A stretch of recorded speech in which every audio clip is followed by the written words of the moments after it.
gagawin natin ngayon ay mag-repair tayo ng t-shirt na malaki. Gawin natin maliit, paliitin natin.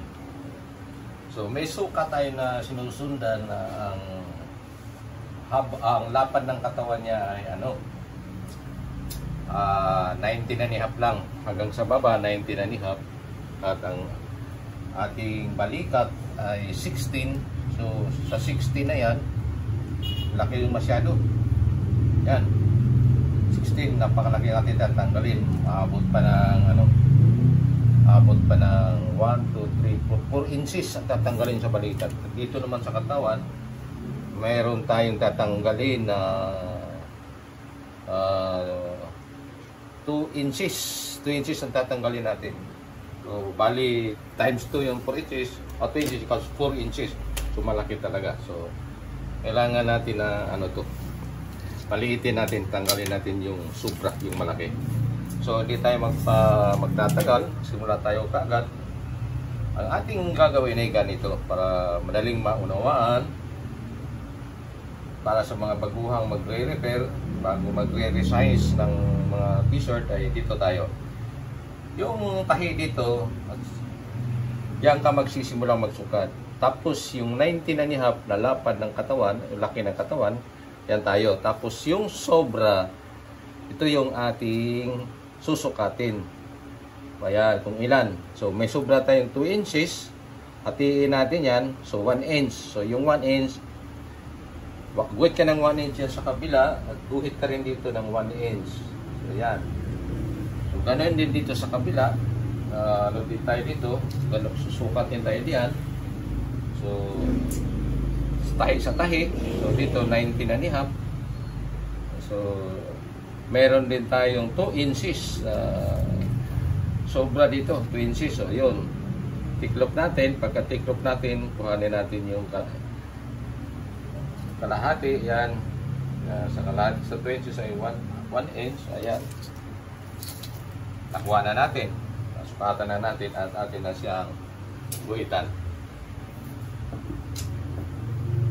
Pagkaguhit natin, ang gagamitin natin ay itong ating roller na forbante, kung sa mga mananahi pang mga forbante. Madaming nagtataka dito, bakit ganun ang pagkatawag ko? Kasi yung L square ay quadrante, ay itong curve square ay forbante. Yan, quadrante at saka forbante. Yan, nagtataka yung isang kung kapwa kong mananahi na ngayon lang siya nakarinig na quadrante at saka forbante. L square ay quadrante, ang curve square ay forbante. So ito, atin ang nasukatan at atin na itong tatahiin. So punta na tayo sa makina para atin na itong tatahiin.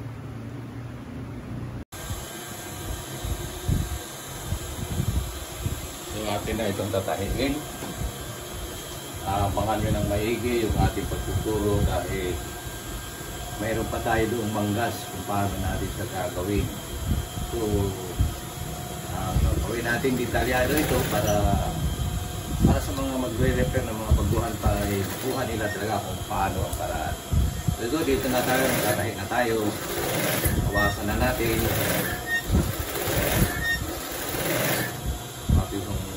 itong ating dikuhitan. Dito tayo sa tahi.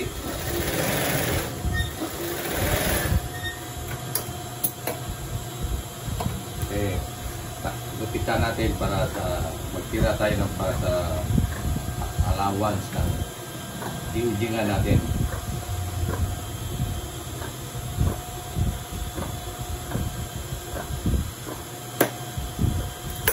Ayan, sa kabila.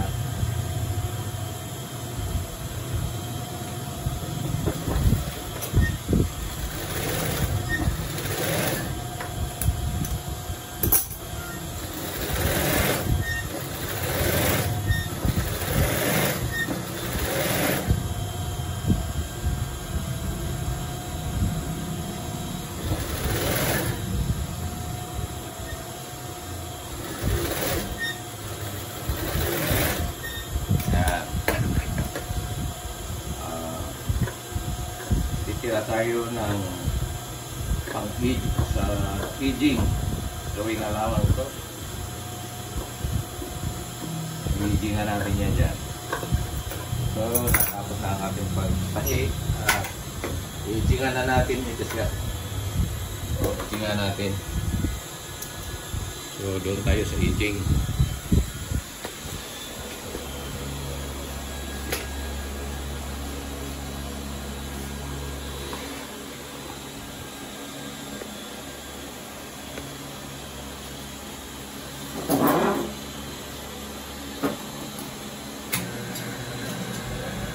Tayo dito sa gilid.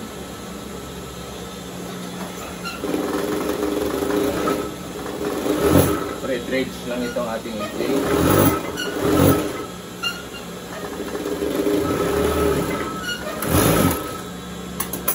Pagkatapos natin sa aging,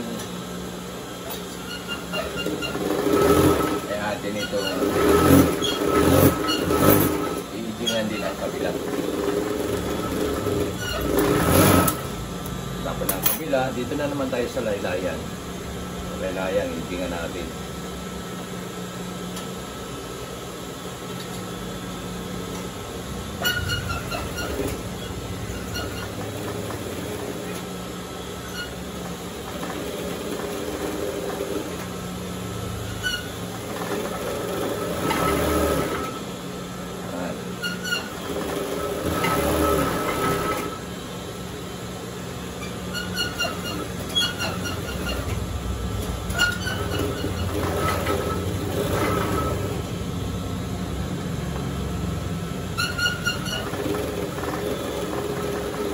Atin lamang itong agingan dahil wala tayo dito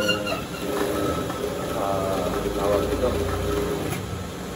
piping machine. Wala tayo dito, nasa bahay ang piping machine ko.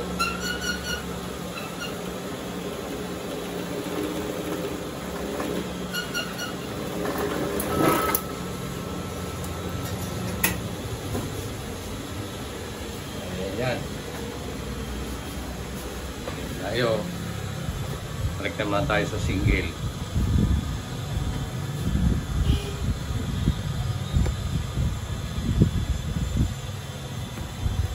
Ano na natin? Tapos na natin agingan. Lulupin na natin. Lulupian na natin dito. So ang ating paglupi ay ano lang, manual lang. Hindi tayo naglulupi ng gamit yung special machine na piping machine. Kasi nandun sa bahay, dito sa shop ko, wala niya ano dito. Walang, hindi ko dinala dito yung aging kasi dito maliit lang dito. Ating manumanuhin lang muna. Single siya. Ganito lang muna tayo. Yan. Ang ating lupi dito ay ano ito eh. Isang roller na lapad. Yan. Pagkatapos yan, lupian natin. Mabalik na rin natin yan eh. Lupi muna tayo. Muna natin. Concentrate muna tayo dito sa paglulupi. Laylayan.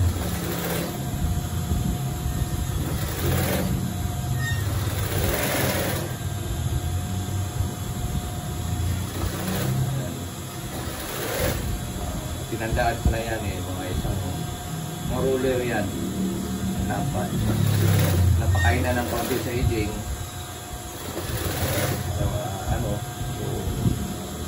Kulang sa roller na yan. Naglapat yung ating tiklop o lupit.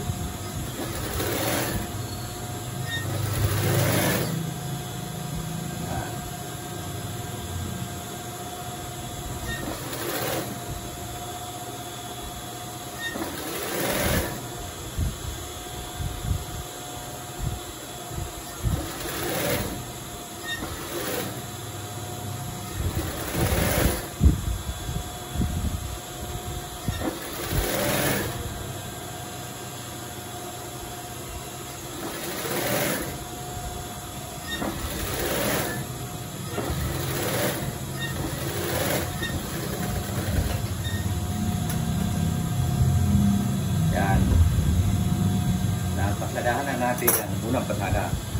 Pagkatapos ng pangalawang pasada natin, para siyang piping, dito natin sa kabila. Para kitang-kita natin yung tahi.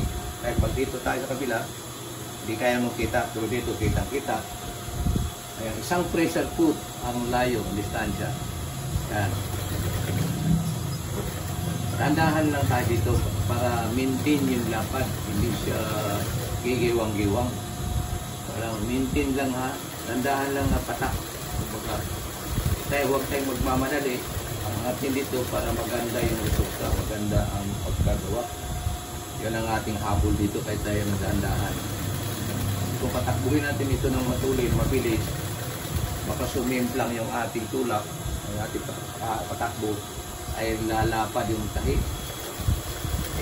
Duble ito, kailangan magkalapit na, isaktuhan lang talaga. Maganda ba yung tingnan ba yan? Para bang double needle ang tingnan na sa ating trabaho. Naman pag double needle, sabay yung tumatakbo, kaya yung distansya ay parehas. Ito, wala naman tayong double needle na ginagamit tayo. Yung ginagamit ay mano-mano lang, single. So, kailangan natin idahan-dahan para maganda rin ang resulta. Para din, katulad din ng double needle. Yan. Importante kasi dito yung maano yung ating customer. Baka magagandahan sila sa ating ginagawa. Hindi yung tayo ang pupuril na maganda ang ating gawa. Hindi. Maganda yung nagpapagawa ang pupuril sa atin na napakaganda ng ating ginagawa. So, yan o. Yun, hindi siya lalaki, hindi liliit, halos parehas lang ang ano niya. Meron mang konting pagkano, pero hindi ba yung sagwan tingnan na talagang namamaywang yung liit na malapad, mga ganon. So, ito maganda siya. Yan. Maganda siyang pagkaano. Halos parehas yung lapad kasi dinahandahan natin. Yun ang mga sikreto, dahan-dahan lang para makuha natin yung magandang trabaho. So, atin ang sukatan ng manggas. Kasi manggas na naman ang ating gagawin. So, doon na tayo sa cutting table na naman. Lipat na naman tayo doon. So, ito na naman tayo sa manggas. So, para makuha natin yung bagsak ng balikat at saka yung bagsak ng manggas, so, ito susukatan natin ang kung gaano yung kabuuan. 21/4 yung kabuuan ng kanyang balikat. So, ang kailangan dito ng balikat ay 16 lang. So, dito tayo ngayon. Napakalayo, ano? So, tandaan natin yun, 16. Pagkatapos, susukatan natin. Yung labis dyan, yan yung ating titiklop. Hatiin natin. Pagka nahati natin yan, guhit tayo dito. Kasi yan yung saktong sukat. Pagkatapos, magbibigay tayo ng allowance, sewing allowance para sa tayo yan. Half inch yan. Lagi tayong half inch sa ating sewing allowance. Kasi magpapakain pa tayo doon sa eating. So ngayon, kuha na natin. Mamaya, mapakita natin yan na pag natay na natin ay saktong 16 yan. So, susukatin na naman natin yung armhole. Ang armhole natin ay 9/3. So, subukan natin sukatin ito, natitira dito kung aabot ba ng 9 3/4. So, yan. 9 3/4. 9 1/2. Pag dito na tayo sa pinaka, pakain tayo 9 3/4 na ito. Yan. So, sakto tayo dito. Atin ito siyang guhitan. Yan, guhitan natin. Na akma dito papunta sa may kwan. Yan. Guhitan natin.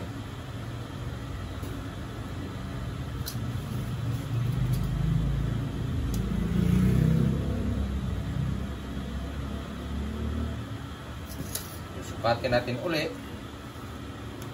Sukatin natin uli. Abot ba tayo ng 9 3/4?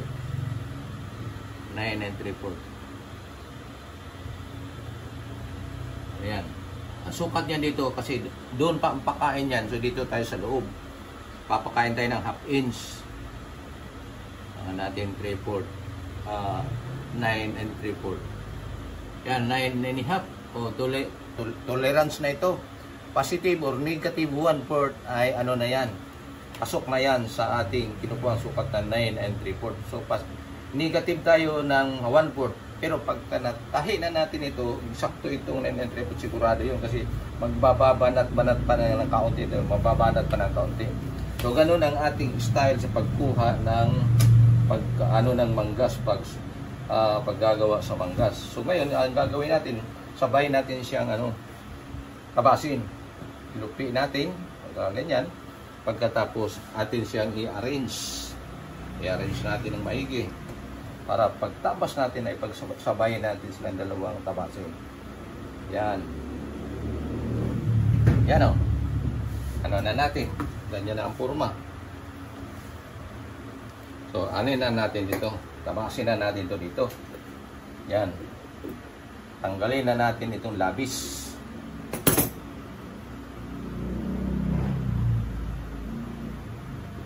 Ano natin? Ayusin natin. I-arrange na natin ng maigi.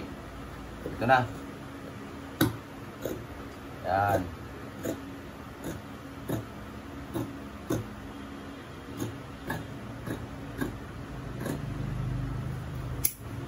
Yan. 9 and 3/4. Atin natin.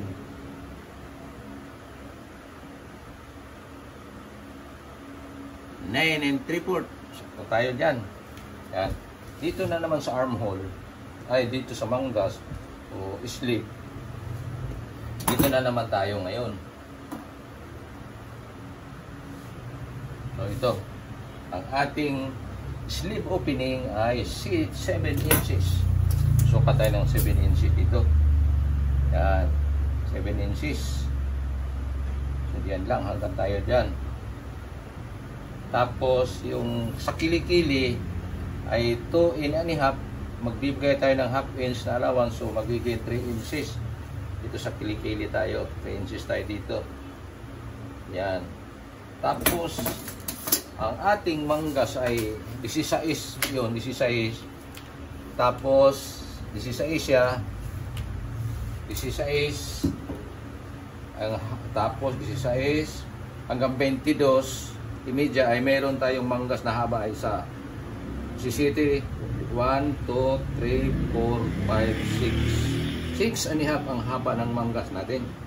So meron tayong 6 and a half na haba ng manggas kasi dito ha 16, 17, 1, 2, 3, 4, 5, 6 6 and a half kasi 22 and a half kasi dinerecho ko yan pagtabas ako ng pag nagsukat ako ng balikan. So, dito tayo sa 22 and a half. Tapos dito tayo ngayon papatak. Dito tayo papatak sa may 16. Tapos kasi yan yung half ng balikat. Tapos dito tayo ngayon sa 15 para 15 and a half kasi ito yung sewing allowance. So 16 magdadagdag tayo ng half inch para sa sewing allowance. So dito ngayon, sukatin natin kung naabot ba ito ng 9 and 3/4 o kahit mag 9 and a half. Yan, 9 tayo, 9 and a half. Yan, eksakto tayo dito. Yan. Oh, puti ba na? Okay, napos tayo sa oras dito sa pag-tingin natin dito sa manggas. So 9 and a half na yun ating nakuha kanina. So atin na siyang tatahiin. So dito atin na itong tahian kasi 7 inches yun 7 inches yung ating sleeve opening. So tayo dito para makuha natin yung 7 inches. Yan.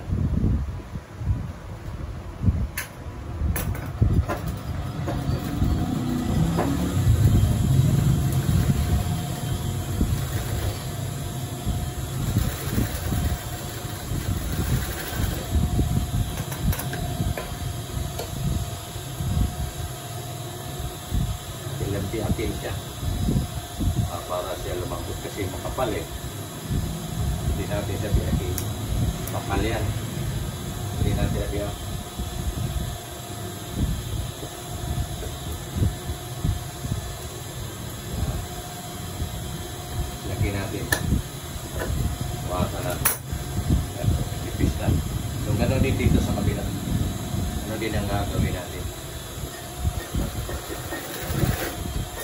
7 inches yung ating sleeve opening. Pata natin. Ito nga.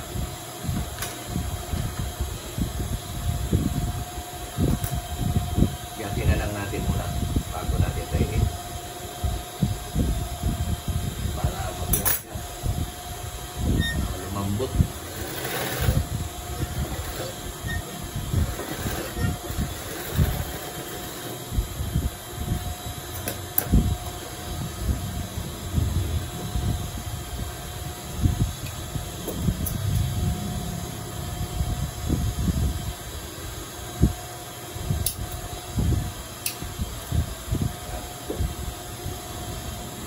Lumambot.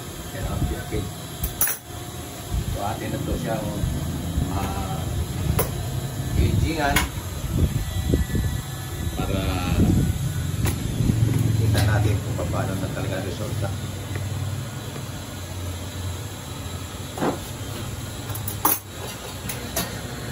Tayo.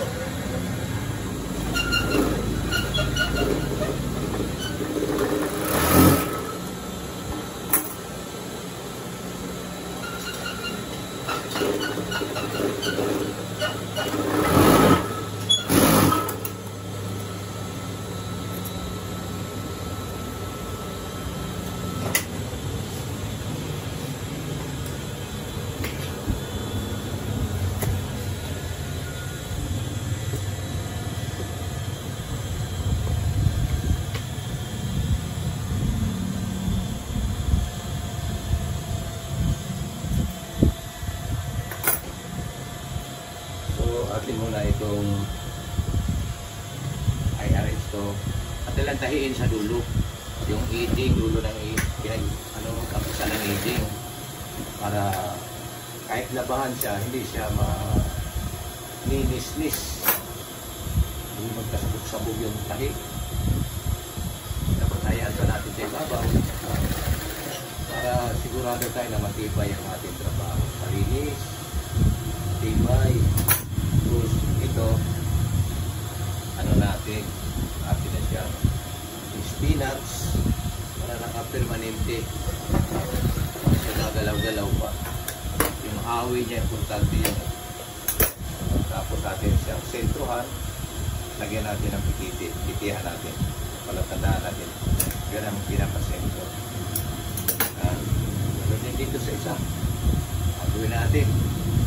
Lagyan natin ng matibay na dulo.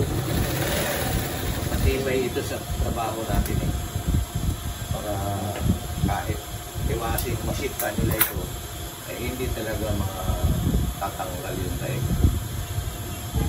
Diba, linis-lis, di mo sasabog.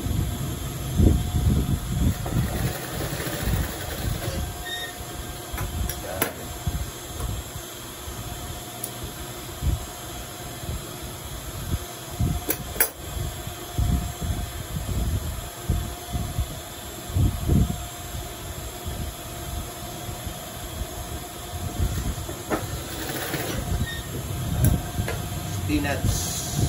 Tapos tulad ng isa, atin itong lagyan ng sentro. Titihan natin ito sa dulo. Yan. Tapos yung may ikis, yun ang ating ilalagay sa may kapwa ikis. Kasi itong ating may ikis, nilagyan natin doon ang ikis X, kung tanda natin para palatandaan na doon tayo undan. Ayan ito dito.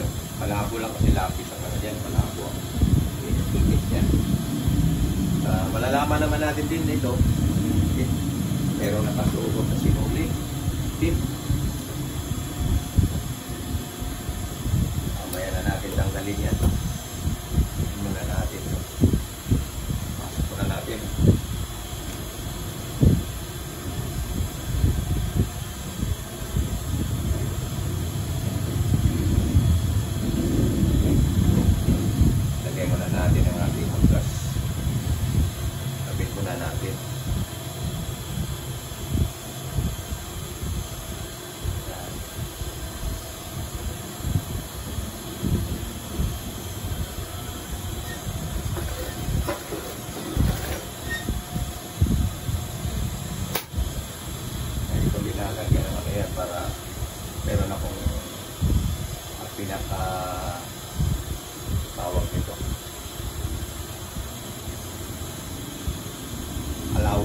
tahi niya na hindi siya maglalaki na lihim na laki. No? Yan o. Sakto lang yung ating manggas o. Ito lang. Sakto lang sa laki. Sakto lang sa luwag. Ilaw tayo, walang ilaw. Madip. Pangit tingnan. Sobrang liwanag dun sa ano. Video. Makikita tuloy. Ito lang.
Kabila na naman tayo.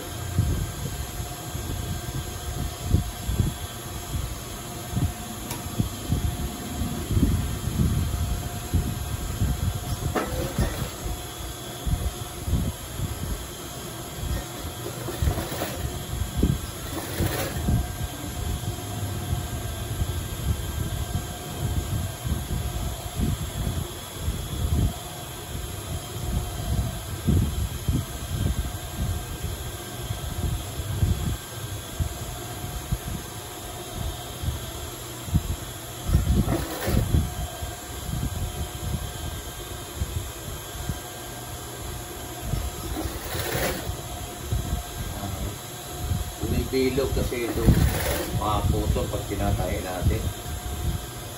Kaya kailangan mo himay-himay, mas-himasin talaga. Kasi bumibilog eh. Yun pa namang gilid. Yun pa ang bumibilog. May tikwas.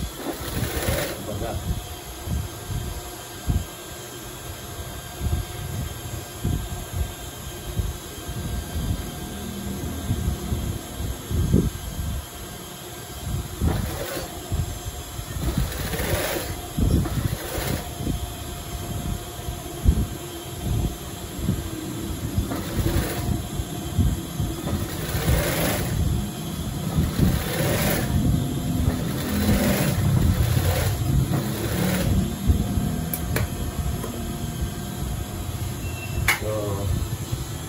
Tapos natin pagtahi, hijingan na natin ito at hindi ko na pagkikita ang pag-hijing.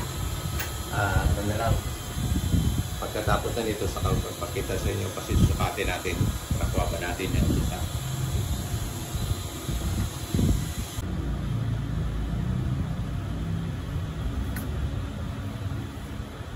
So ito na yung